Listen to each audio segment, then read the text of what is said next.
gonna be a champion. Yeah, I got what it takes. Risk it all, make my own fate. Yeah, I'm gonna be a champion. All the glory and the fame, jet setting in my own plane. I'm gonna be a champion. Silhouettes in the spotlight. Hello, everyone, and welcome to the Shootcast review of Night of Champions. My name is Fred. I am being joined by my spectacular co-host, Mr. Che. Mr. Che, how's it going tonight? I'm doing good. How are you? I could be better. Yeah, definitely. But the same thing could be said about this network special. Obviously, we've been going for a little while. Our interest in the product is obviously in a state of flux, but we've cleared our schedules to watch this network special. We've been able to catch up on the Raws as much as we could, so we are pretty current on the storyline. So, without much further ado, let's get into this network special. Let's start off. We're going to start with the first match of the night. That is going to be the kickoff match. Neville and the Lucha Dragons versus, now get this, Che, the Cosmic Wasteland. I don't know what's worse, that name or freaking a Red Arrow being taken away from Neville. It's ridiculous. I mean, he hasn't had it for a number of TV tapings. Yeah, I missed that move. It was one of the best moves in the company. One of the most impressive, at least. You know, the It slow-mo gave him- replays were always fantastic. It gave him an identity. Definitely helped his identity out. It's just a shame. Really put him over as a high flyer, too. But the Cosmic Wasteland, which is made up of the cosmic key, I guess you could say, Stardust, and of course the I guess you could say they were available. They haven't really been doing much lately. Yeah. The Ascension, Victor and Connor. So Man, where the hell they been at? they've been in the Wasteland. Yup. So pretty decent match to start off with. Obviously, I kind of like the pairing of Neville and the Lucha Dragons. You know, some high flying antics, stuff like that. I like it. I think There's it's good good. spots. They complement each other. But Stardust and the Ascension, that is such a weird combination. Yeah, it's Stardust being a smaller guy, and you just have these two big guys, not very mobile and just forgettable. It's actually, it hurts Stardust more and more because really the last time I ever even seen the Ascension in anything that got any sort of attention is when the NWO came out. They got beat up by old men. That is correct. Their gimmick, obviously, if anyone remembers, used to be beating up older or less statuesque teams. And, they used to squash little people. That was one of their gimmicks, too. So they would basically overmatch their opponents and talk about how they're the best ever. That was their original gimmick. And their new gimmick now is they have an invisibility act. I don't know if you've been able to see them for the past couple months, but it's been pretty good. Yeah. So, anyways, decent match. Some face-offs with all six men in the ring. This was actually the first special where I got to see Neville standing next to some other people for scale.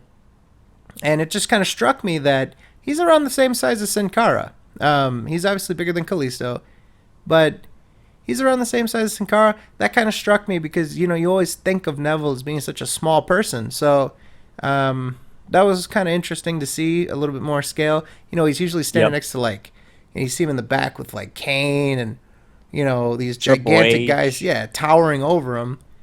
But as far as the match goes, some good antics. I believe he hit his new finisher, which is a 450 splash. Kind of disappointing not to see the Red Arrow. That's what they're called, but do you think they're going to call that the Red Arrow? Or is it just... I don't know. I'm hearing mixed. Fans know what the Red Arrow is, though. Yeah, that's the thing. It's definitely... But what's the difference? I mean, high flying's high flying. I don't know what's so, dangerous about the Red Arrow. I mean, the only difference really is that there's no corkscrew twist in it. Yeah. So,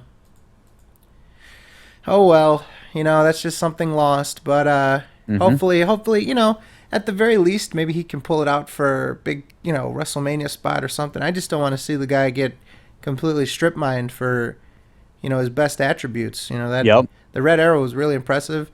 I don't remember too many people kicking out of it, so it was a definitive finisher. And And he never had any issues doing it. Like every time, ever since he debuted it, it's been perfect. He hasn't almost fucked up or fucked up. It's always been safe. yeah, and that does say something for them to let him bring that into NXT because, or from NXT to the WWE because I don't think he's ever botched it from my memory in NXT either. So it is sad, but Yeah. anyways, I don't know if maybe I missed this during TV tapings, but I think Stardust has a new finisher.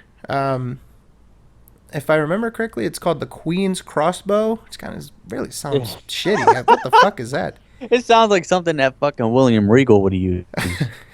It'd make more sense for him. I know, but the Queen's Crossbow kind of looks cool though. I mean, it's like a 360. God, I don't even know what to call it. Like, God, I don't even know what it would be called. Like a 360 press. It kind of looked like Bray Wyatt's move a little bit. A little bit. Teeny bit. Yeah. But it's like a 360 press. I don't know what to call it. Yeah. But doesn't look that bad though. It's actually entertaining to watch. It's just Queen's Cross. I don't understand how that has any relation to the Queen or fucking crossbow. I don't know. No idea. But I like to see people have strong finishers. I like to have people with visually impressive finishers. They're starting to crack down. I really enjoyed the curb stomp from Rollins. They took that away. That was really visually appealing to see that. Uh-huh. So I hope that this isn't a continuing trend. I hope that they let people do what they got. But anyways, Yep. hits the Queen's Crossbow, and that is obviously a strong finisher. They wanted to get that over. They wanted to communicate to fans that this is a finisher strong enough. And Neville is the person that takes the pin in this one. So unfortunate, but your winners are the Cosmic Wasteland. Yeah. How far you see this stable going? No. They're just gonna randomly throw people together. Yeah, three-man teams don't have any place because you can only have two people get the title. In the New Day's case, they've essentially demoted Xavier to just like a valet. Yeah, they just he pulls out. He's just an entertainer there. Mhm. He's just a guy that he's mascot, manager, whatever you want to put it. He's definitely. I don't think they could get away with that with the Cosmic Wasteland. But we did talk about it in the past. I do like the fact that they have a valet that is physically capable on par with other wrestlers. Yeah. Because he's more of a threat to actually have some sort of impact in the match. Even though they portray him as like the cowardly heel that puts his hands up and pleads for mercy, he's still physically able. Yeah, it's not like fucking. Who's that one guy? The Mouth of the South. The dude with the fucking bullhorn. Oh, Jimmy Hart? Yeah, Jimmy Hart. Yeah. Or Paul Heyman. Oh, or the fucking. Remember that one guy that was with Sabu and fucking Rob Van Dam? He'd fucking blow the whistle. Ah, yeah. That fucking jackass. I don't remember his name. Yeah, but you know what I'm talking about. Yeah. That guy was annoying. Thank God they don't have anyone like that. I'm just saying, man. You got Jim Cornette with the tennis racket. I don't know, man. If he came back to WWE today, I don't know if they let him on. I don't think we'll be seeing him with a tennis racket. Nah. Fucking a gun or some shit like that. But anyways, decent match. Obviously a kickoff match, so the expectations weren't that high, but decent. Yeah. But that's where things started to go downhill, unfortunately. We then pick up the pay-per-view, or sorry, not the pay-per-view, Force of Habit. We pick up the network special at Ryback versus Kevin Owens for the Intercontinental Championship. This was... Ryback is just not... I don't enjoy seeing him. Yeah, he's just not up to par. I mean, he has a look to him. Obviously, it's the shit that Vince McMahon likes, to have a gigantic guy. But as far as his in-ring work, it's very lacking. And, his big spots now are to do the feed me more thing, and he'll do it like in a submission, so he'll do it with like one arm where you almost think he's tapping. Yep. I don't know. And there was a promo that he cut on Kevin Owens on one Raw, I believe it was last week or something like that. It's just All about the book. yeah. Yeah, this got is the off. piece of trash that you read, Ryback. Look at this book. I feel bad for you. Well, Yeah, you're just- going to talk about a book that has helped many people's lives in the WWE universe. You know, Yeah, garbage. there's no nothing. There's nothing entertaining with seeing these guys feud. If you're a big, ferocious monster and your entire gimmick is that you read a self-help book and it kept you it kept you on the straight and narrow, Oh, you got man. something wrong. He's like a motivational monster, you know? Yeah. But and the feed me more thing, I don't even understand. He eats a lot. He wants to eat the wrestlers. Is that the thing? Is he consumes his opponents? I think that's something that Vince told him when he was trying out. Yeah. Hey, don't go out there and say juice me more. You're gonna say feed me more. You're gonna get us in trouble. Yeah. I almost got indicted last time for that shit.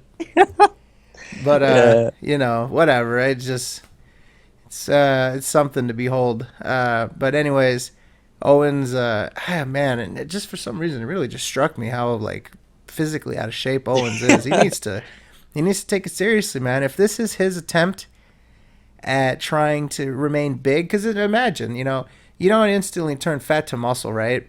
And imagine he just started, dieting and exercise. He'd just look like a regular dude off the streets. You know? That help him. The fact that he's fat kind of makes him seem as though he's large to compete with these other guys. Yeah. If he was, let's say that he was the same weight as like a Ziggler, he'd just look like some random guy out of the audience, which we'll get to later. That's becoming more and more of a thing. But it just seems like that's his visual, that's his look, is to try to be big by being a fat guy. That's his ticket to stay on the same weight as the heavyweights, so he can pretend to be one. And they're trying so hard to present him in a way that he doesn't look comical. Like, they're really depending on hardcore fans to know him and respect him from the old days. But I mean, man, he's got that. This is the first time I noticed this too. He's got like a compression shirt under his That little his cut off T-shirt. yeah, just in case it flies off. Yeah, just in case, you don't want to see his tummy. But the basketball shorts and stuff, it's just, I don't know, man. It looks like he's about to play basketball in his driveway, you know? Yeah, it's I don't know the direction they're going with Owens. It just seems like he's gonna be pushed back to mid card because you got to think about it, after the John Cena thing where he's going after Ryback. They kind of have him like positioned as the chicken shit heel. Yeah, Every time he gets into conflict, he's always like leaves the ring slowly. He always like puts one leg through the ropes, looks at the guy, and then goes out and walks backwards. Next time. Yeah, and shit next. like that. Yeah, I'll see you next time. If you're trying to make him look strong, why do you always have him giving attitude while walking away?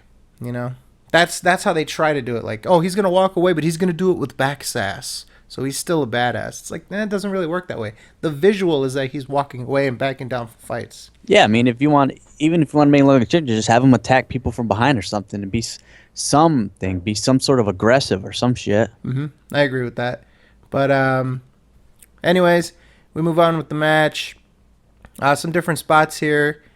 A power bomb gets the two, obviously. Shell shock escapes.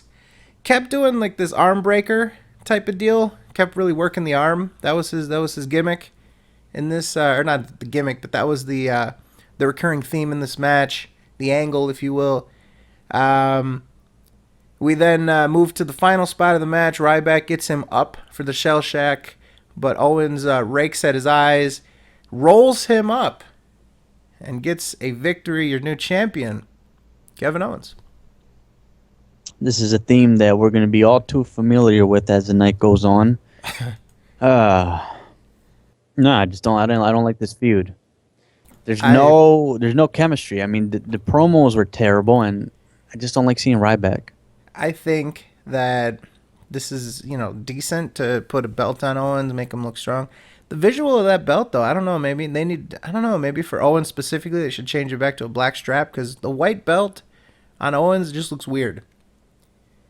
Maybe that's just me. Maybe that's just the way I think of Owens as like a dark character, but like the white strap on the belt, Looks good on like Dolph Ziggler, because of his character style. Or like a Seth Rollins because of the outfits that he wear. Yeah, I don't know, man. A white strap on Owens, it just looks weird. And the Intercontinental Championship is very classy. It's a very classic title. So, I don't know. I actually would have liked to see. I don't know. I was about to say I would have liked to see Owens with the U.S. title, and then, it's fine. Anyways, moving on. We have an announcement. Brock Lesnar is going to have a Go to Hell tour. What the fuck? A Go to Hell tour? What, you mean Brock Lesnar goes to hell? That's No. that's Vince McMahon's message to the IWC. Yeah, you guys, you Shootcast, all you guys out there with your podcasts, you guys can go to hell. Yeah, that's what it is. It's just more subliminal message. It was gonna be the Brock Lesnar Kiss My Ass tour, but yeah. I don't think he's going to do that. That got shot down. Yeah. But the Go to Hell tour, okay. Yep. It doesn't even, the syntax isn't even correct. It should be Brock Lesnar Goes to Hell tour, but no, Brock Lesnar Go to Hell tour. I don't understand this at all. A Madison Square Garden event on October 3rd against the Big Show? The fuck? What is that? Why does everybody have to face the Big Show? Why is the Big Show the fucking, Sting? He needs to retire. They just had on Raw last week. Sting and Big Show. Yeah. Retire the fucking guy. He needs to go. Yeah, and especially a couple weeks ago, him doing front flips and shit. That needs to go. That needs to be etched out really quick. So October 3rd, he's going to Madison Square Garden to face the Big Show. October 9th, he's going to be in Dallas, Texas, where he's going to be a special guest on the Stone Cold Steve Austin live podcast on the network. And then obviously October 25th, the big announcement of all this is that he's going to be going in a Hell in a Cell match against The Undertaker. The third match between them in this series, this program, if you will. I wonder how slow it's going to go. I wonder if anyone's just going to climb up halfway through the cage and jump off. The thing is about a Hell in a Cell is that a Hell in a Cell doesn't exactly end up being a more violent match because of the cell. It ends up being, because they're in it, it just ends up being, they take more chances because of the match. But the structure is literally just a visual thing being placed over the ring. They don't really go on top of it as much anymore. They're definitely not going to be throwing each other off from off top of it. So, just having that visual of the cell over the ring, I don't know how much of a difference it's actually going to make in the match. And, I don't think that Undertaker's going to be taking gigantic chances and doing gigantic blood spots. Definitely, I don't think they're going to blade, even though Brock's been accused of blading in a couple matches lately. And I don't know, man. I think it's going to be a disappointment personally. But yeah, I don't know what they're doing with The Undertaker, man. I don't know what the hell this whole feud's about. It's useless from the beginning. You know what I mean? Because if you're just going to have Undertaker trying to dominate Brock Lesnar, what's the point? Why have him lose the fucking streak to Brock Lesnar in the first place? You know what I mean? Mm-hmm. I mean, there was a reason why that streak got lost to Brock Lesnar, to build him up, and now you're having this guy coming back a year later to kick his ass. Yeah. What the hell? You just lose all the momentum that he got from beating the guy with the streak. Oh, well. I mean, we'll see what happens. I think it's almost guaranteed that Lesnar is going to defeat him. I think we're way too far away from anything significant. You got October 25th, Hell in the Cell, November 22nd, Survivor Series, and December 13th, WWE TLC. So there's really nothing gigantic to build to. Survivor Series, I think they're going to want to do another traditional match in the main event. So, I don't know, man. I think Lesnar wins this one, and then Undertaker FOs for a long time until WrestleMania or something else significant to pop back up. Yeah. We'll see. Anyways, next match on the card, Dolph Ziggler versus Rusev, accompanied by Summer Rae.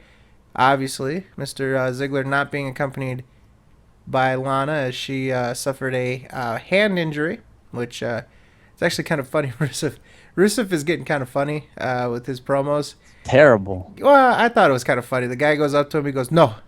And he's like, "No, I don't want American propaganda." Well, what the hell? He's Bulgarian now. Yeah. You can't play the Soviet communist type thing. He's fucking Bulgarian. He's being billed as a Bulgarian. What the hell? Yeah, well, you know what? This is WWE. You could be whatever you want to be, Che. They're Yeah, I teaching, they're guess you teaching the can. kids. You could be whatever you want. Yeah. So, anyways, the storyline going into this is now that Lana's gone, Ziggler is hitting on Summer Rae, and fucking stupid. So I guess they're scrapping the whole Lana angle because unless she doesn't have a TV set and unless she doesn't keep up with storyline in this universe, unless she doesn't know what's going on, which they usually do, Ziggler's been hitting on Summer Rae, buying her earrings, very expensive pair of earrings, which Yep. in the backstage promo, the I don't know who's the guy back there interviewing. I don't know who the guy was, but he totally busts her out and says, "Hey, are those the earrings that Ziggler bought you?" And she's, looking at him and giving him dirty that looks and shit. stupid. You like them videos for like Tiffany's and shit. Oh, did he go to Tiffany's? Every kiss begins. Yeah, with K. some bullshit like that. Just a cheesy ass jewelry commercial. Stupid. Oh, he bought you. Like people are gonna go up to each other and be like, "Oh my gosh, did you get that at fucking so and so?" Yeah, I don't know. Apparently, WWE is pushing Ziggler as like this giant ladies' man, because he's gonna steal Rusev's girl and then he's gonna steal her again. So, and then another one. So, Rusev is really getting. Damn, is he getting fucked over on this shit? I mean, yeah, it just. Oh man, he's just getting his women taken one by one. His streak is taken. His dignity is taken. His manhood is taken. His everything. His nationality, his identity is taken. He's not making that much either, man. Just fuck it. No. You're gonna have to tell me. You have to have my girl kissing other dudes and rubbing up on them and shit. Hell no. I'm sorry, dude. Like he has no future. He's not making that much. And it's not like he's gonna go anywhere. Ever since the John Cena feud happened, he's done. Yeah. He's a permanent mid-carder because they build him as this fucking Soviet guy is stuck in the goddamn late 80s and shit, and now all of a sudden he's not that Soviet guy anymore, and he's not even being this big freaking whatever monster and shit because he's fucking fighting Ziggler and shit. What the hell? So they got him in this stupid cheesy, like something that would fit in the WWF in the early 90s love angle and shit. Ugh. It's unfortunate, but what can you do? But anyway, so again, the storyline is that he gave her this box of earrings, and she like snuck it behind her back and shit. And Rusev is really controlling, and so basically the direction is going to be, I guess, because Lana's not around now, they're going to have Summer Rae get plucked off from Ziggler. But anyways, match going on. Your typical stuff. I mean, kind of the same way they had it set up for SummerSlam. Rusev is the charging bull, and Ziggler has to persevere and stuff like that. What'd you think? I'm just getting tired of this whole Dolph Ziggler Rusev feud in general. I'm tired. I'm tired of because the thing is, it's so weird. You have Dolph Ziggler going in there looking all prissy and shit for some reason. It looks like Lana was the man in a relationship. It's weird. He dresses like, not saying anything, but you notice the way he comes, like his hair's all done and he's wearing the tight ass shirts and shit. Like, so you got that shit going on. You got the pink going on. Yeah, and you have this guy steamrolling fucking Rusev. Yep. How is that making Rusev look like a monster? You have this guy that almost fucking acts like the divas and shit, is whipping this guy's ass that's supposed to be this communist aggressor. The Bulgarian brute. The Bulgarian brute, like something that you see out of a propaganda film from the Soviet Union or from the United States depicting people from the Soviet Union. And this fucking little fucking guy, fucking whatever, is just coming down here and stealing his women, buying his women jewelry, making him look like a total cuck. Yeah. What the hell? Yeah, man, Rusev is fucking. He must have pissed somebody off in the back. Yeah. Well, we're gonna take Lana from you, but Vince, that's my girlfriend. Oh, you don't want to share, huh? Well, we're going to get married and we're going to have a family and kids. No. You drop a seed in that bitch, and I'm gonna have Ziggler take your girl. No. I'm talking about share you. No, I'm kidding. Yeah, but I don't know. But what? I think after this feud, Rusev's gonna be like the bottom of the mid card. He's done. I mean, what the hell? They're gonna try to keep him relevant and stuff like that, but I don't know. I don't know why he's completely getting his It's a brains blown joke. out He's by like a cartoon. Ziggler. He's like a cartoon character now. Yeah. So, anyways, match plays out. Obviously, lots of 2 counts, some super kicks, some standard kicks as they are now. We get to the finishing sequence here. Rusev goes for the accolade. Ziggler escapes, lands a super kick for 2 count. At that point, Summer Rae finds herself getting involved into this match, gets up on the ring apron, and the referee goes to tend to her. He ejects her from the match. She gets so upset about that, she takes her high heel shoe off. Okay, now this is what I really don't like about this spot. Okay, she takes off her shoe, right? Yeah. Rusev is behind the referee. Okay, she throws the shoe. The referee ducks it. It hits Rusev. The referee turns around to see that Rusev has been hit by the shoe. He then gets hit with the zigzag, and Dolph pins him, and the referee does nothing about this. I don't know. No DQs or anything. And it was right. He had to duck it. So obviously, if he didn't duck, this was going to hit. So he saw the shoe coming at him. It doesn't make any sense. He knows that the shoe was thrown because he ducked it. He's seen it. He realized that the shoe was thrown and avoided the impact, but he turns around to where Rusev is directly behind him, and he's stunned. And he doesn't put 2 and 2 together that he got hit by that shoe that he ducked while he was right behind him. The fuck kind of shit is that? It's lazy storytelling. They just wanted to get it done. It doesn't make any sense. You know, you should. Why would you have the? I don't know if the referee fucked up because he just ducked it, popped back up, and turned around and looked at him. I don't know what the fuck is up with that. He should have got down on the ground and waited for the impact of the zigzag and then come to, because he knew that the zigzag was coming, I assume.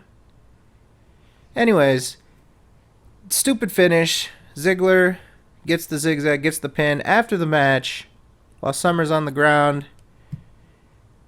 Yeah. Looking at the upskirt, he comes down and gives her a kiss on the back of the hand as if he's some sort of Frenchman or some sort of romanticist. Yeah. And he Mr. Steal Your Girl.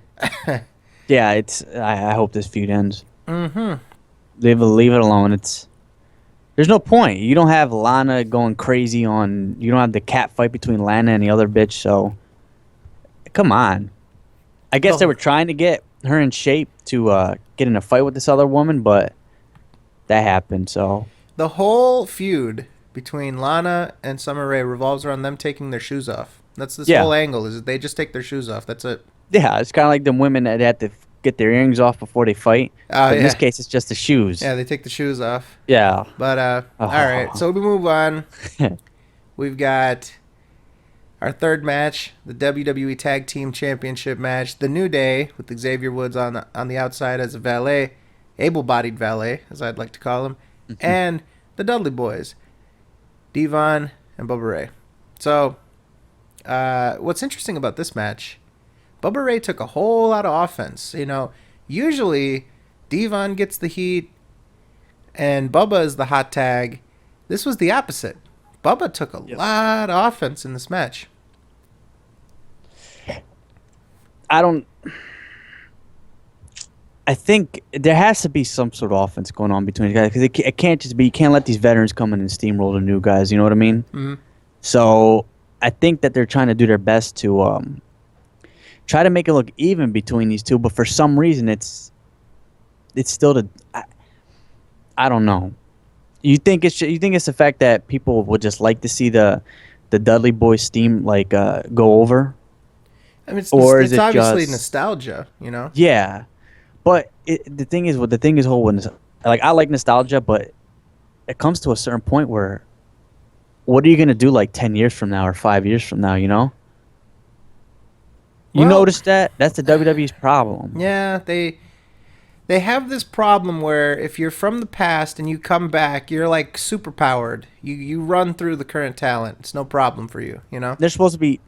Yeah, and trust me, I like seeing them more than a newer talent, but it's only going to be temporary, so once they're gone, all you're going to have is, they'll be fine, but you have these new talents still working, and their reputation is just ruined. Or just not as significant as it was before. And it's Yeah. already hard to take the New Day seriously if you look at it. Entertainment-wise, yeah, they're playing the trumpet. They got the crazy fucking hair, but it's kind of like an uphill battle for them to be like a legit, serious tag team that could dominate whoever gets in their path. I agree. But we'll see what happens. Obviously, the New Day is mainly an entertainment team now. You got Xavier Woods with I don't know what the hell they did with his hair. Looks ridiculous. He's got like 3 red streaks going through it and shit. They got Big crazy. E. They got Big E like thrusting his crotch and shit and doing these like fucking pelvic grinds all the time. That's his gimmick now. Yeah. And Kofi's just kind of there. You know? He's like, what the hell? He's like, what the hell? Yeah, hell's Kofi's usually going on? just there. You know, Xavier's got the trombone. All Think this about kind it. of shit. You got and, some jackass playing the trombone next to you, another dude dancing. What are you going to do? You're gonna be like, what the hell? I'll just sit here. Whatever. But anyways, so you know, standard match. Like I said, Bubba takes a lot of offense in this match. I just don't understand that choice. But we go to the end of the match. If you guys are familiar with the angle, is that the Dudley Boys obviously are very much connected to tables. That's their big spot to put you through a table with the 3D. The New Day is doing a Save the Tables campaign where they really don't want to be put through a table. Can we get a flaming table? Just one. Just one. No. Hell in a Cell. No. Never. Well, actually, You never know. have they done any fire spots lately? No. That's a good question. I feel like they did. Maybe last year. That's a good question. I don't know. Yeah. I'm going to have to look into that. I feel like they did something somewhere. But anyways, the New Day are trying to not get put through a table. That's their whole thing. Save the tables. Every table that gets broken is another tree that needs to be taken down. Blah, blah, blah.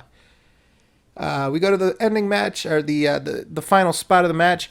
Dudley Boys go for the 3D. They connect. They go for the pin. Xavier Woods comes in, breaks up the pin, causes a disqualification. After the match, the New Day get the jump on the Dudley Boys, beat them down. Big E tells Xavier Woods to go get the tables. The Dudley Boys recover, and Xavier Woods gets his comeuppance as he is, boom, 3D through the table. Your winners by DQ, Dudley Boys, but still, your tag team champions, the New Day.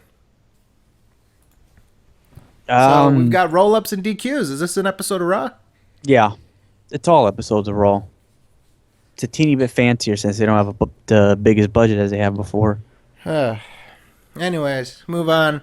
The fourth match, Nikki Bella being accompanied by Brie and Alicia Fox versus Charlotte, accompanied by Becky Lynch and Paige for the WWE Divas Championship. If Nikki were to get any sort of loss, be it disqualification, count out, Charlotte will become the new champion. This was some sort of assurance after the Twin Magic again, where Brie Bella stuffs her bra full of shit so that she can pass as Nikki Bella. They don't even hide that anymore. That's pretty funny, because that was the criticism, right? They can't do Twin Magic anymore because one of them's been plastic surgery up to hell. They look completely different now. So what does she do? She stuffs her bra full of fucking packing peanuts and shit. Anyways, on Raw, they did the spot. Nikki went in Brie went in for Nikki, ended up getting rolled up. They did this big thing where, oh my God, Charlotte actually won. And then, Stephanie comes out and says, no, you didn't. But you get a rain check. You get her at Night of Champions. And if there's any shenanigans and you win by any way, you get the championship. So we start the match up. And Nikki goes out of the ring and does some push-ups.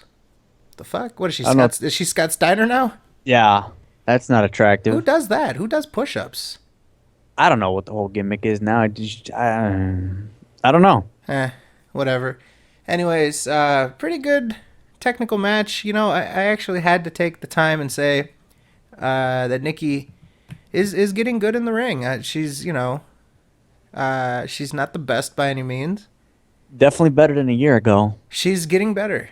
She's getting better. She's getting better in the ring. So and she's going to have to. You have to give her credit for that. She Yeah. works up against a lot of stereotypes with all the work that she did for herself so that she can, whatever it is, if there's pressure in the back to do that, we obviously seen a lot of divas going through that sort of work. So It's whatever. I mean, It's whatever know, there, but well, going against Charlotte and new girls or upcoming ones that will come from NXT, she would have to get at least somewhat better or at least try to make progress because they know how to wrestle. The woman from NXT is definitely different than someone that just comes in the Raw automatically. yep. So a bunch of different spots, some rams, some forearms, a lot of forearms. Sleeper hold, not bad, but Charlotte regains. A lot of offense from Nikki Bella. It's almost as though Charlotte had to like persevere and sort of pull like the Super Cena at the end, which is kind of weird to see that. But Nikki tries with the pin attempt, gets a 2 off of some suplexes. Nikki goes up to the top, but as she does, Charlotte gives her a spear. She then applies the figure 8, even though her knee's been fucked up. And she gets the figure 8, and Brie taps pretty quickly, actually. I thought there would be a little bit more drama going into that submission, but within about 4 Mississippi seconds, she's tapping on the ring with both hands. And you've got your clear winner. And for the second week in a row, they card out Ric Flair for him to put on the waterworks. And try and steal the spotlight. I don't know if it's about stealing the spotlight. I just feel like the WWE is forcing this, Yeah. They're forcing this connection with Flair. And, I mean, you obviously can't hide from the fact that it's Ric Flair's daughter, but, I mean, they call her Charlotte Flair flat out. Usually with these second, third generations, they have a little bit of distance, like Curtis Axel, for example. Yeah. I mean, they card out Ric Flair. He does the waterwork. I mean, Ric Flair cries like every time he's on TV now, doesn't he? Man, I don't know. He's a good actor. There's something going on. Maybe a little bit something to drink or whatever. But he's an emotional guy. There you go. He's Let's had a just crazy say that. life. But yeah, at least I mean, doesn't really hurt Nikki to get the belt off of her. She already broke the record or whatever. The one thing I'm gonna say about the celebration, though, Becky Lynch is like really obnoxious because she's always like, "Hey, where's the party gonna be? We're gonna go get fucked up and stuff like that." And it's like they're trying to keep it classy, like they're trying to be, well, I mean, she's a second generation star and she's the daughter of Flair. She's so technically talented. She's finally done it after all her hard work. And then you got this bitch going, "Hey, let's go get fucking drunk." Like, Jesus, Yeah. Can you relax for a second? Like, come on, man. Do that after. And they did have a spot for her to do that after, but she's in the ring like, "Hey, let's go get fucked up. Let's go to the strip club and shit." Jesus. Yeah, she's that one friend. You know what I mean? Ah, She's that one friend in the group. just saying, they got her like operating on all these stereotypes and shit. Like, Yeah. just relax, all right? Just enjoy the moment. Don't drunk- cart her out for shots. Just relax. The drunk Irish bitch. So, anyways, a good moment, and I think it was deserving. And I think that, they got that record on Nikki Bella, so it was really at any point they could take the title off her, and they decided to do it tonight. So, hooray for Charlotte. Fantastic. Good. At least something good happened this night. We go to the back. There's a backstage promo from Kevin Owens. JoJo asks him about the controversy that came from what was the controversy? What? You're talking about the controversy from what happened that night? Yeah, Owens and Ryback. They said there was controversy. Did I somehow miss this controversy? I thought it was pretty straightforward. That's what the roll up. I watched the match. I'm kind of confused with the controversy. I know I was watching the match unless something happened. I don't know. I must have missed it. But anyways, I think I missed it too. It was a pretty straightforward match. I mean, roll-ups, they're bullshit, but it's not controversial. he didn't do anything illegal, did he? I didn't see anything. I don't know. Anyways, he might have grabbed the tights or something in the roll-up, but he wears a singlet. I don't know. Whatever. We're working too much on this one. We move on. Fifth match, Wyatt family versus Roman Reigns, Dean Ambrose, and a mystery partner. Now, we were excited because it looked like the mystery partner was going to be John Cena after a 3-day crack binge, wearing some bootleg Shield gear. What the hell's up with that? Ended up just being a fan running in there. Yeah. So, fantastic. That was awesome. I have to say, now this is probably going to be the most unpopular thing I ever say. I'm a fan of this. I like to see it because it's shenanigans. It's something funny.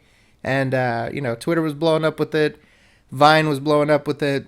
I think it's hilarious. Nobody gets hurt. Nobody got hurt. Fine, he's just going in there just goofing around. It's not like he's trying to hit someone with a briefcase or something. I also like when people like run on the field for baseball games and shit like that. It's like part of the culture. Yeah. So I personally like it. In the wrestling world, it's like, in the past, like let's say around Attitude Era time, WCW and shit like that, when people run in, they would get the boots to them. Like Kevin Nash would beat the shit out of people and stomp the fuck out of them. Like wrestlers usually beat the shit out of people when they come in the ring. And the thing is, you're usually not penalized for handling fans that come in. I have never heard of a situation where a wrestler got physical with someone getting in the ring and then they ended up getting penalized for it. So it's sort of like a protect the business mentality. And if you hop that barricade, then you sort of waive your your claims if something happens to you. Yeah. But I don't know. Given all that is understood, and if you hop the barricade and you're up for getting fucked up and criminal charges and stuff like that, I'm completely fine with it. I like it. Not saying I encourage it, but I like it. I like it when it happens. If it's gonna happen, if it's gonna happen, you might as well have a positive outlook towards it. So. Yeah. But anyways, the partner, the mystery partner, ends up being Chris Jericho. Y2J. Yeah. What the fuck is this? No, I just slap people. Let's just throw as many legends as we can in there. Terrible. That's it. That's all they do. Why don't you start us off? Well, with the fucking... So you get the... Doon, doon. Do you remember the theme? Yep. Y2J. Now, is it me? Or is that... I don't know. I don't... The whole thing with the Braun Strowman is that his outfit is kind of getting on my nerve. It looks like he has breasts. He does. You notice that with his tank top. It's like when buff people wear tank tops, it's not like pointing. Like it's weird with his outfit, and it's just creepy. And I wouldn't want to wrestle someone. It's like they're trying to make him out to be this big buff guy, but I think he's done a little bit too much steroids. But I have to say, it was an alright match. I kind of like Eric Rowan more because I don't think it's working with this. Where the hell is Eric Rowan? He's injured, man. I don't know. I don't know how serious his injury actually was. Hey, it's got to be that serious, but I don't know. I just don't. Wasn't paying attention much in this match. It just got boring. It is pretty boring. It is a boring match. It's hard to, when you got to pay attention to the technical. I tell you, the highlight of that match was a fan coming in. Mm-hmm. But with the technical stuff, it's just, you feel like you've seen it all done before. It's like the problem is with these guys when they feud, right? It's the same shit over and over. Like the match that you get on Raw, it's like the match you're gonna get over here. You feel me? I agree. It's just, I don't know. I don't understand what this. I just feel like there's a certain vibe around a Chris Jericho thing. I feel like they want people to receive it as this gigantic, momentous thing, and people really don't anymore. And it's unfortunate, but he's a part-timer. He acknowledges on his podcast openly that he's a part-timer. He always drops kayfabe and talks about like, oh yeah, it was a lot of fun hanging out with Bray Wyatt, even though we're in this death feud. He's just there to collect a paycheck, and I think people know it. But I will tell you though, I can stomach Roman Reigns a lot better when he's tagged up with Dean Ambrose because there's constant tagging and them doing the shoulder push, and there's a lot more energy. It's not like, let's say, a couple of months ago where you had like Big Show versus Roman Reigns and it was very slow. So they work better as a group than Roman Reigns works separately. You know, they're doing uppercuts, they're shoulder tagging each other constantly. There's a lot of energy going in. Like, they're just bum rushing their opponents. So Yeah, and that's one thing I will say. they play up their camaraderie, right? They're like two like good friends. They're both presented as badasses and stuff like that. So Yeah. that's pretty cool. But anyways, moving into the match, Strowman getting in some good offense. I think they should be building him if he is meant to be taken seriously, and if he is such a big guy, he needs to be portrayed as someone that is, you know, going out there and really powering guys. And he manhandles Chris Jericho. Chris Jericho goes for the code breaker, but he plants him face first with a sideways slam, which kind of looked pretty good.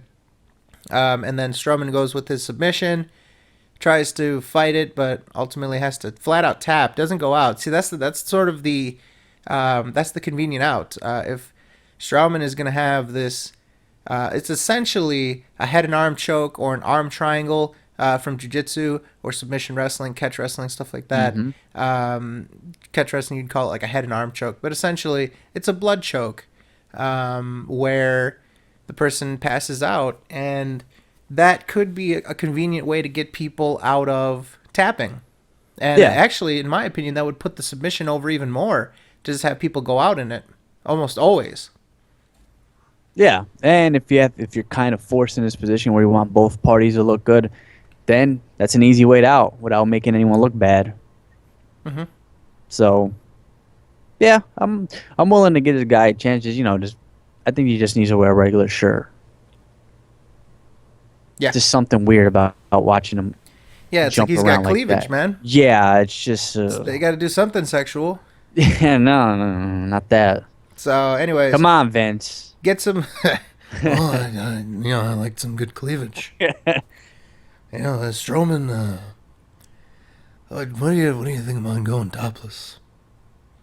But Vince, my gimmick is to wear this tank top. I meant here, back in the office. Can we get you to pop the top? Show me what you're. Show me that physique. Yeah. Anyways, we're gonna get fucking sued or something. Oh man. But anyways, hits the submission. Jericho taps out. After the match, Reigns, Jericho, and Ambrose are still in the ring, and Jericho bumps shoulders with Ambrose and walks away. I believe that sets up the Ambrose versus Jericho feud. Gives Roman Reigns something to do on his own. Gives Ambrose something to do on his own. And if I'm assuming, in the grand scheme of things, that's why they even brought Jericho into this, so that they can start something up with him and Ambrose. Well, let's see where it goes. I'm not going to say that I'm really excited for that. And now we head into the doubleheader, the match that was doomed to fail. Well, the second match. Yeah. Here is your WWE United States Championship match. Seth Rollins versus John Cena. Then Seth will be defending his title afterwards, but we'll get to that in a second. I mean, what can I say? Decent match. Now, I mean, the thing that did off the top rope, that was pretty dope. Yeah. The double, what was it? Double suplex, I believe.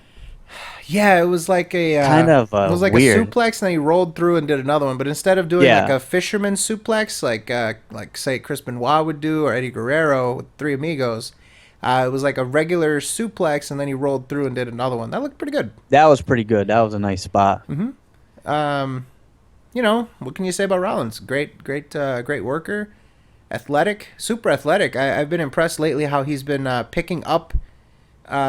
He's almost been picking him up from like a, you know how you get him up for like a fall away slam.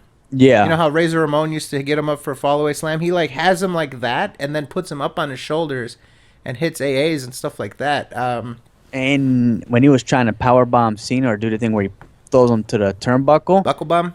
Yeah, buckle bomb. He was lifting him up pretty good. I mean, you know, for a lankier person than John Cena. John Cena's not a small guy. He's really athletic, and he's strong for his size. I can't deny him that. He does a lot of CrossFit, kettlebells, and those undulation ropes, also known as battle ropes, those gigantic fucking shipyard ropes that you swing around and shit.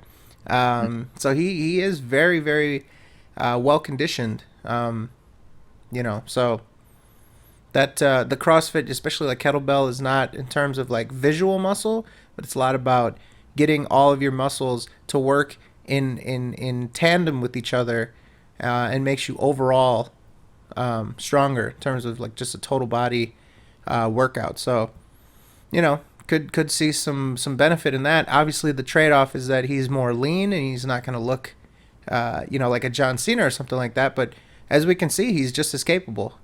You know. Yep. That's no small thing to be picking up John Cena like that. Even if he's going with it, there's no way he can help you when you have him in that fall away slam position and then you get him up over your head onto your shoulders. And there's nothing he can help you with there. Yeah. So a lot of strength. That's impressive. He's been adding a lot in terms of, he had the aerials, he had the Super Bowl bouncing, fucking bumping like a son of a bitch, being able to run.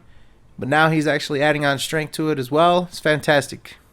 I can see why they're going with him. It's just it just seemed like it kind of like WWE put themselves in a bad position here with the whole double match. Yes. It doesn't help anyone because if Rollins loses, he looks like a weak piece of shit.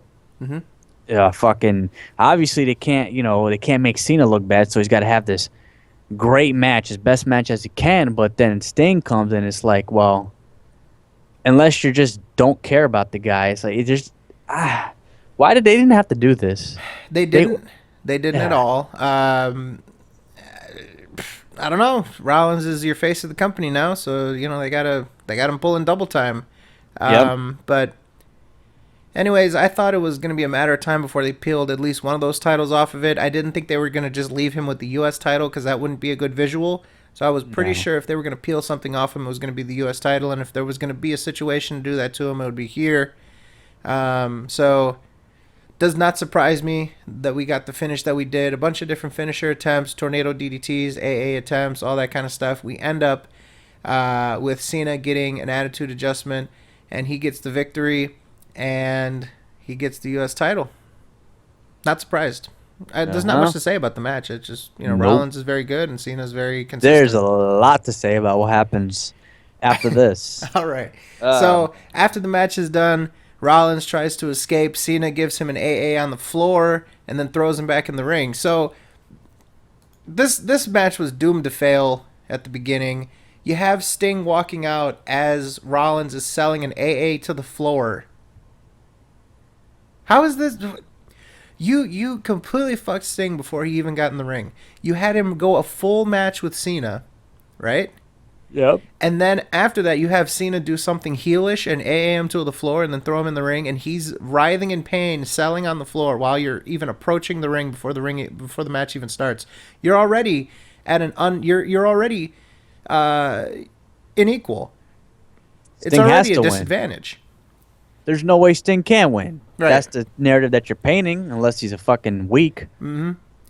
So he comes in immediately, some right hands, goes for the Scorpion Deathlock, but he grabs the bottom rope, starts to fight back a little bit, some cross bodies and stuff like that. A spot to the outside. I was actually surprised to see Sting dive to the outside, but he was caught pretty well. So, anyways, the spot that starts to go downhill, Sting gets Rollins up to the table. Looks like he's going to do a Scorpion Death Drop. But he pushes him back first into the announce table. They didn't set up the table at all. They didn't take that little cover thing off the top. They didn't pull the monitors out specifically. So Sting goes, boom, onto the table and lands on 2 monitors. And these monitors are like industrial steel, and they're like hard edges and hard corners, like bad perfect planning. Rectangles. They should just let rectangles, but they should have just let Sting did this death drop or whatever onto the table. Why are you gonna? He's 56 years old. Yeah. Okay, he's in great shape and he's pulling a lot of weight for being 56. But not everyone's gonna be like a Terry Funk and to be able to deal with so much punishment and walk out of it. You know, like I said, you had him doomed from the start because. You got him coming out against someone that's already beat the fuck down by one of the top guys in the company, Cena, and losing to the point he got beat down enough to where he can get pinned clean with the finisher. Then he takes another one of those finishers that got him to be pinned out on the floor. But anyways, You got these fucking. So it's literally just a box, a rectangular prism, if you want to be specific, of solid metal and hard corners. Now he smacked the back. You think he fell down? He smacked the back of his head. You remember when Orton fell on a monitor? Yeah. And his back was fucked up? Yeah, it's Sting with the same shit on his back and shoulder. It's just landed on a monitor. That was not a good spot. Why It wouldn't should you have never set it happened. up? They should have set it up. But they didn't. They just threw him onto a table completely as was. They could have had the Spanish announce team pull the monitors out, but no, they didn't give a fuck. Drop him on the shit. Yeah. Anyways, He's fine. He's only 56, you know? Come on. But Rollins starts to walk away because Sting is taking a long time, and it's not clear as if he's selling or if this was the beginning of the, this injury. But he then turns around, comes back, rolls him in the ring, gets a 2 count, starts to stomp on him, a bunch of other stuff. He goes for the pedigree. Sting escapes, attempts a springboard, but Sting pushes him off the ropes, and he lands on the barricade. But here's where things go very, very wrong. Rollins gets him up for a buckle bomb. Mm-hmm. Boom, hits. Right after that, he goes up to the ropes. He misses he misses a clothesline. He looks really weird. He collapses to the floor. Referee's checking on him. Doctor on the outside, or the trainer, comes over to him, checks out what's going on. He's not doing too well. They go over to him. They talk with him. And it turns out that he suffered a very serious neck injury. Now, not one that may require surgery. They haven't been able to get a full-on diagnosis. But Dave Meltzer of the Wrestling Observer actually reported, and he's pretty money, he reported that it could be a career injury. That'd be a terrible way to go out. Mm-hmm. It's just bad luck for Sting. It's a pretty significant neck injury. Yeah. And it sucks. It sucks to waste it on something like this. A C plus, and we'll get into our rating, but so anyways, he's all shook up. Obviously, if this is a serious neck injury, and we've seen this time and time again, that you're not really all that capable after that. Yeah. So he ends up kind of posting himself in the corner. He's talking to the trainer. He's talking to the referee. They have Rollins sort of buying time a little bit. And lo and behold, the match continues. As soon as the match continues, Rollins goes for the pedigree. Sting goes for the Scorpion Deathlock. And Rollins rolls him up and goes for a roll-up on a guy that has a neck injury. If you're going to end it quickly, which I'm pretty sure they did because they never hit the pedigree. I'm pretty sure they didn't intend on burying Sting like this, where he's just going to get, rolled up, countering his finisher, his Scorpion Deathlock. You're just going to easily roll him up and get him. I feel like they probably would have planned out him getting hit with that pedigree, but they probably didn't want to. But you're going to roll him up, though. Totally unsafe. Ridiculous. It's reckless. Just do something. I don't know. Kick him, slam. I don't know, slam him, but something where you can pin him regularly. You know what I mean? They should have ruled it a TKO. What's wrong with that? Yeah. He's injured. Seth Rollins injured Sting. That's what he went with. Yeah. The fans he are literally collapsed. The fans know he's injured. He literally collapsed, ducking at a clothesline. Mm-hmm. TKO. Yeah. That's what they do in legit fights. If the person can't go on, then it's a TKO. Because you caused that. So, and the guy can't perform anymore. Yep. But they just have to do this ridiculous shit. The show must go on. And poor fucking Sting, because every significant match, anything that can get him put over, anything that can sell merchandise, anything that can help him out with his WWE run, that can kind of reassure him coming to WWE, is just, he loses every single fucking time. Unless they give him some sort of token win, something small and insignificant, he's going to go without a single win in his WWE run. Now, did he win against Big Show on Raw? He did. But it wasn't like a definitive win. Like a straight win? Rollins came out to fuck him up. Oh, so and, you can't even count that. He won't get it. He hasn't had a legit win yet. He It's all hasn't gone been over clean on anybody. yeah. It's all been shenanigans or just losing. It's ridiculous. How? What's the point of bringing someone like this back? I mean, who else? I mean, I thought and I would have been perfectly fine. This neck injury didn't happen, or that if Sting won the title for a little bit, give it to him for like a month or whatever, because literally that's the only person that's kind of legit. Besides, Brock Lesnar's fighting the Undertaker. Who else do you have? The WWE hasn't built anyone else up. They got John Cena, doing the U.S. champion. Who else can fight Rollins for the champion? They haven't built anyone up. Mm-hmm. They're all stuck in mid card or right there, but never getting over. And this is a problem with that. So they brung Sting back, and look what happened. Yep. This is what happens. These guys are turning 50, 60. Some of them are already there. They're not going to be able to go, and they're not going to look legit. And you're wasting all that time. And these guys that could do it right now are going to turn into the 30s. And just, I don't know what WWE's thinking. You can't. It's great to, focus on the past. It's great to do, bring them back every now and then. But this ain't 15 years ago. That's true. And this proved it. And like we said, if this is going to be, a career injury, that is very unfortunate. And just it seems as though they, two things that would have exacerbated that injury. Because he's already had a back injury. I think people lose sight of that. He had a pre-existing back injury, but. Two very, very poor choices to backdrop him onto an announce table with two monitors still on it, and then to roll him up after he has an acknowledged neck injury. God, it's just two really bad decisions. I understand that things happen on the fly and you gotta think but there was talking. They had the trainer there. It was known that there's something not right. Right.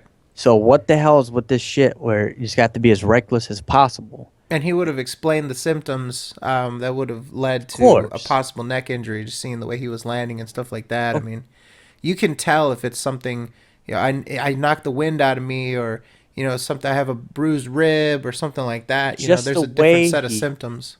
Just the way, I kind of thought, they're just selling it for the match. But the way Sting he didn't even duck and fall forward like what most people do when they're trying to, sell shit for the crowd. He just collapsed under it when he tried ducking it was a collapse, so you could tell it was legit. Yeah.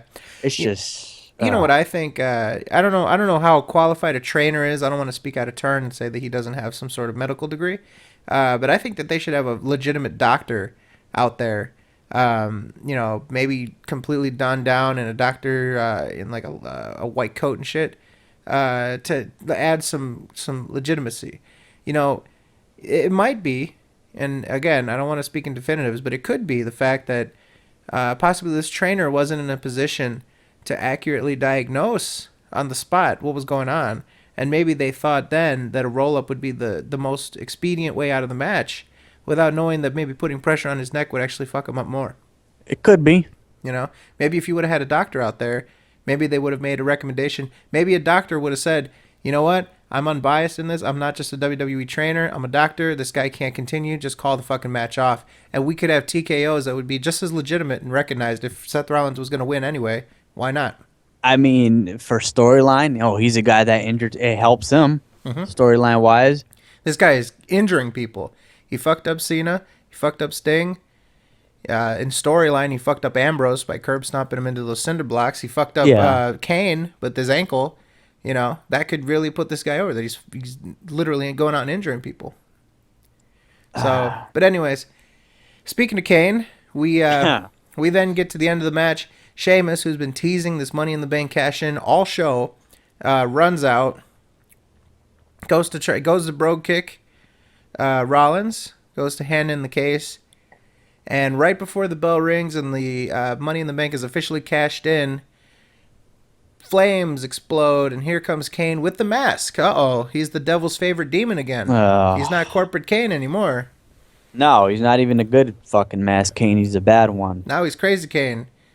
So he comes out and really helps out Rollins because Rollins gets to keep his WWE title because Kane interrupted a cash-in. What the hell? So wait a minute. So okay, you have you're vile. You don't like Seth Rollins. So okay, He fucked up my ankle. I'm gonna get yeah. revenge. No, the best revenge is to beat up a guy that's already down, but he still gets to keep the most important thing to Yeah. him.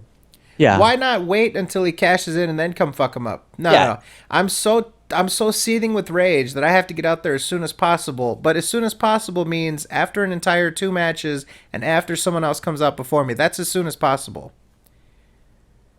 Ridiculous. So, anyways, he comes in, he choke slams Rollins. Sheamus comes in and is like, "Oh, hey, fella, won't you help me win the title?" And then he grabs him, choke slams him, and then he hits Rollins with the tombstone driver. Why? It doesn't make sense. Makes no sense. He literally did Rollins a huge favor and let him keep his title.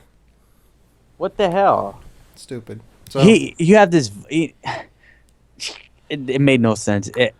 I don't know who the hell writes this shit, but if you hate someone so much, there's no point in letting him keep. Who cares? Okay, he got beat up a little bit more than he already was, but he gets to keep his title. Woo, that's a win for him. You did him a hell of a goddamn favor. I mean, people take choke slams and tombstones all day. He'll be fine tomorrow, but he's gonna still be with his belt. So Ridiculous. That's WWE writing for you. How much you getting paid? I don't know.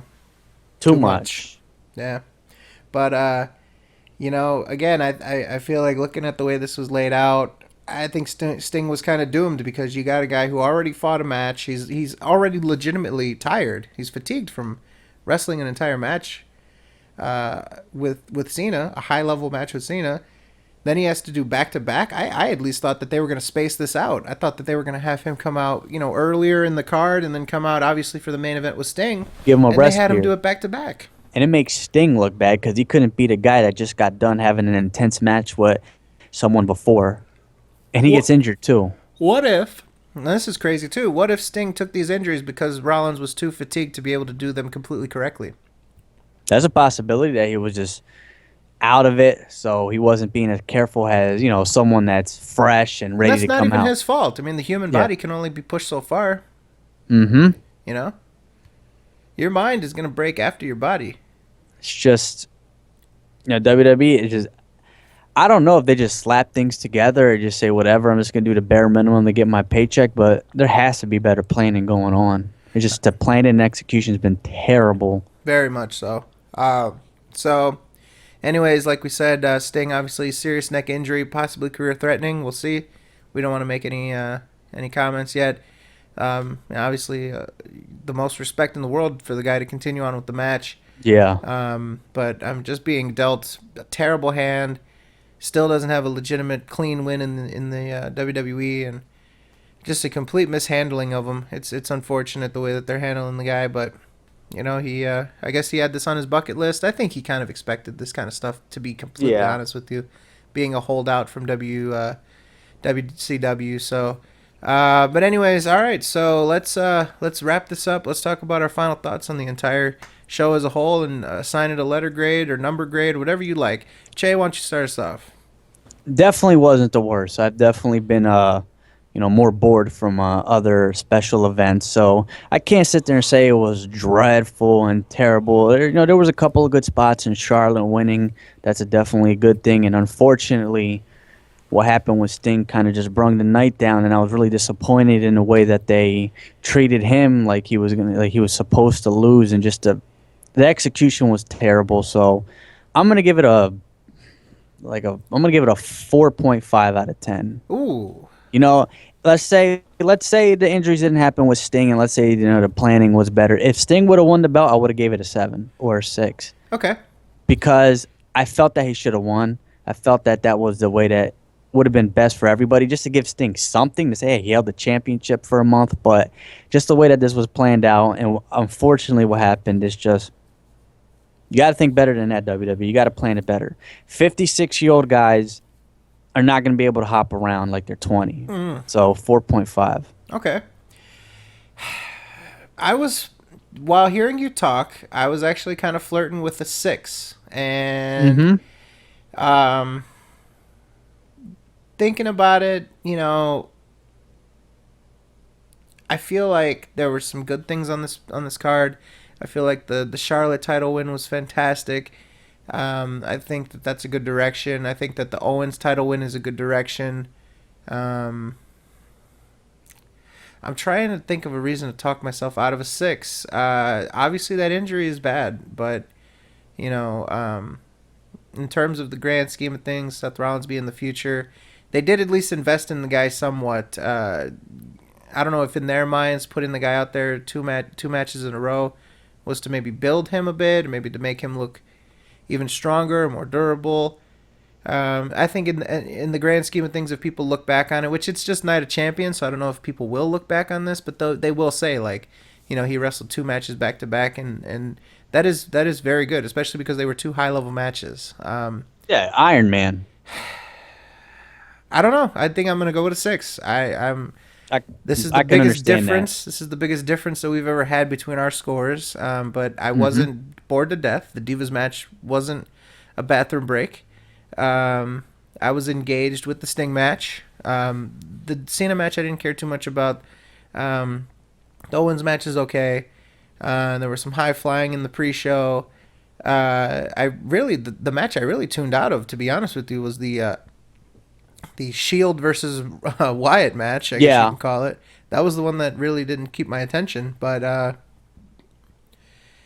that's I'm gonna go to 6. Definitely a step up. Not bad. I can see where you're coming from because I definitely wasn't, having pain from watching this or just totally out of it. So I can definitely understand why. So we'll be checking out Raw later on. We hope that that Sting is going to be okay, obviously, and I think that about does it. Thank you guys very much for tuning in. We very much appreciate you being here. We will try to keep up with things as our interest. Obviously, when you got the go home show for a Raw, or for a special, you have your special, and then you have the Raw after. Our attention is peaked, but who knows? Maybe in the lead up to Hell in the Cell, we might lose interest, but we'll try our best to keep producing these. We will try to go to hell. So we will go to hell with Brock Lesnar if we can. Yeah. If not, we will at least have some sort of show at some point, either for Hell in the Cell post show or something like that. But anyways, thank you guys very much. We will see you guys at the next edition of the Shootcast. peace.